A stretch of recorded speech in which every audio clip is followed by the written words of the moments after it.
To understand a wild organism, observe it in its natural environment, not as isolated parts, but as a living system interacting with its world. Standard psychiatric assessment often does the opposite.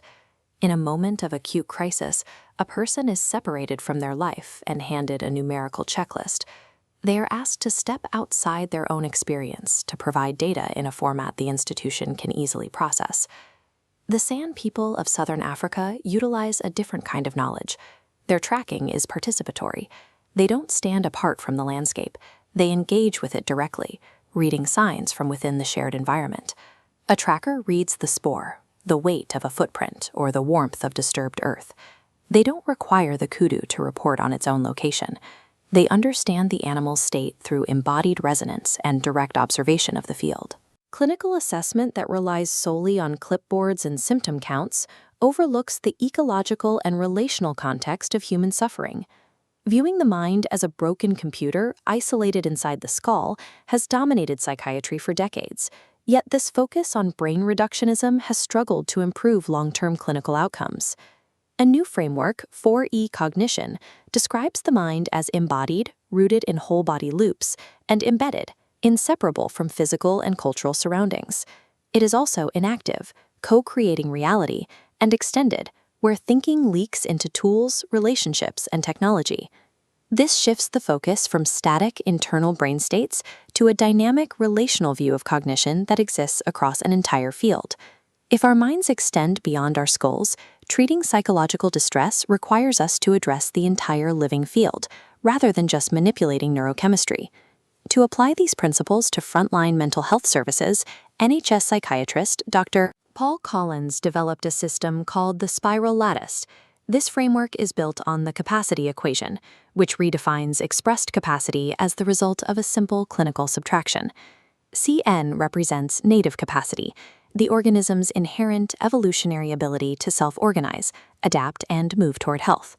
CL identifies the constraints, the learned or imposed limitations, like trauma, neuroinflammation, or diagnostic labels that overwrite a person's identity.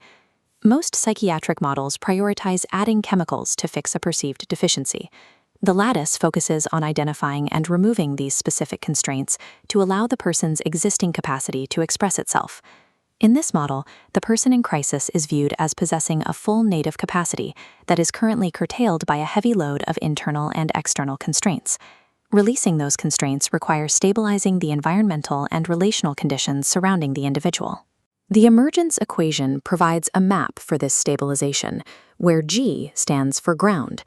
Grounding is achieved through Gaia listening, a practice that re-embeds the nervous system into ecological rhythms. By focusing on sensory contact with the living world, the body's overactive stress response can find a stable anchor. For deeper reflection, the mirror protocol uses AI as a metacognitive partner. It reflects a person's own patterns of meaning-making back to them with a level of non-judgmental consistency that is difficult for human clinicians to maintain. These tools address the mechanics of intense crises like psychosis. Gaia listening provides the somatic ground needed to anchor the nervous system when self-boundaries dissolve, while the mirror protocol offers the recursive reflection required to reweave meaning. Together, they allow a crisis to move through its natural arc of dissolution and reconstitution.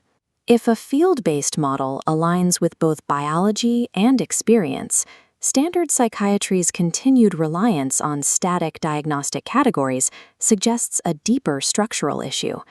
The psychiatrist Ian McGilchrist suggests this is a symptom of hemispheric imbalance, where the brain's analytical left hemisphere has usurped the holistic right.